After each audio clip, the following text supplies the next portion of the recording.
రాష్ట్ర అధికార దుర్వినియోగం పతాక స్థాయికి చేరిందని వైఎస్ జగన్ అన్నారు. ఇందుకు ఎమ్మెల్యే విరూపాక్ష అరెస్ట్ ఒక ఉదాహరణ అని ఆయన ఎద్దేవా చేశారు.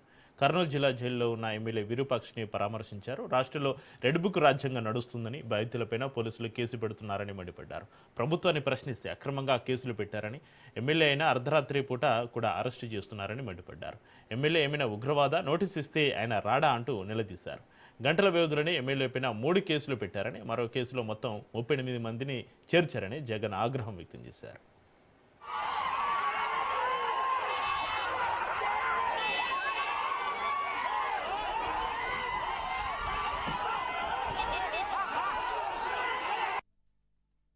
అధికార దుర్వినియోగం అన్నది ఏ స్థాయిలో ఉంది అన్నది చెప్పడానికి విరూపాక్షన్న ఒక ప్రస్ఫుటమైన ఎగ్జాంపుల్ గా హిస్టరీలో ఎప్పటికీ నిలబడిపోతుంది. రెడ్ బుక్ రాజ్యాంగంతో వెన్నుపోటు పార్టీ పాలనలో ఆ వెన్నుపోటు పార్టీ నాయకుడు రచించిన కుట్ర రాజకీయాలు ఈ రోజు మనం చూస్తా ఉన్నాం.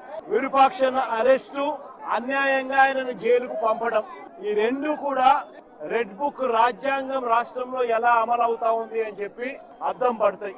ఈ వెన్నుపోటు పార్టీ పాలనలో ఈరోజు రాష్ట్రంలో పరిస్థితి ఏమిటి అని అంటే, బాధితులే ఇవాళ నిందితులు అవుతా ఉన్నారు.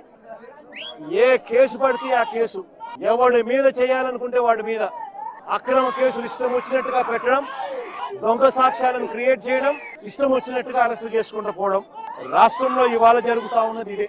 నేను ఒకటే చెప్తా ఉన్నా, ఎంత దయనీయమైన పరిస్థితిలో, ఎంత హేయమైన పరిస్థితిలో ఈ వెన్నుపోటు పార్టీ పాలనలో ఇవాళ పాలన జరుగుతా ఉందని చెప్పడానికి ఇంకొక ఎగ్జాంపుల్ చెప్తా. ఎందుకనంటే మా ప్రభుత్వ హయాంలో రిఫార్మ్స్ తీసుకొచ్చినాం. పీపుల్ ఫ్రెండ్లీ పోలీస్ స్టేషన్ ఏర్పాటు చేసినాం.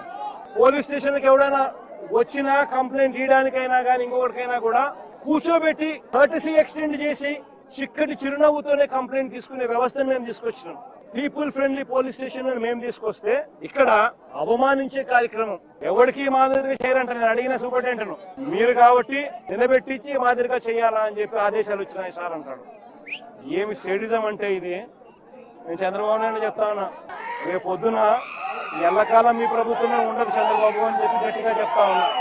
ఏదైతే తప్పుడు సాంప్రదాయాన్ని మీరు మొదలెడతా ఉన్నారో ఇవే రేపు పొద్దున రెండింతలై మీకు చుట్టుకుంటాయని చెప్పి చంద్రబాబు నాయుడు గారికి గట్టిగా వార్నింగ్ ఇస్తూ ఇవాళ చెప్తా ఉన్నాను. చూస్తా 2 ఏళ్ళు అయిపోయింది. కళ్ళు మూసుకొని కళ్ళు తెరిచేసరికి మరో 3 ఏళ్ళు కూడా అయిపోతుంది. దాని తర్వాత మాత్రం చంద్రబాబు నాయుడు గారికి చెప్తా ఉన్నా, వెన్నుపోటు పార్టీకి నాయకుడిగా ఉన్న చంద్రబాబు నాయుడు గారికి చెప్తా ఉన్నా, ఈ మాదిరిగా తప్పుడు కార్యక్రమాలు ఏదైతే చేస్తా ఉన్నావో, తప్పుడు విత్తనాలు నాటుతా ఉన్నారు, ఈ విత్తనాలు రేపు పొద్దున చెట్లు అవుతాయి. ఒక తప్పుడు వ్యవస్థను మీరు క్రియేట్ చేస్తున్నారు. మానుకోకపోతే ఇవి మీకు చుట్టుకుంటాయి, రెండింతలయ్యి అని చెప్పి చంద్రబాబు నాయుడు గారికి గట్టిగా వార్నింగ్ ఇచ్చి మళ్ళీ చెప్తా ఉన్నా.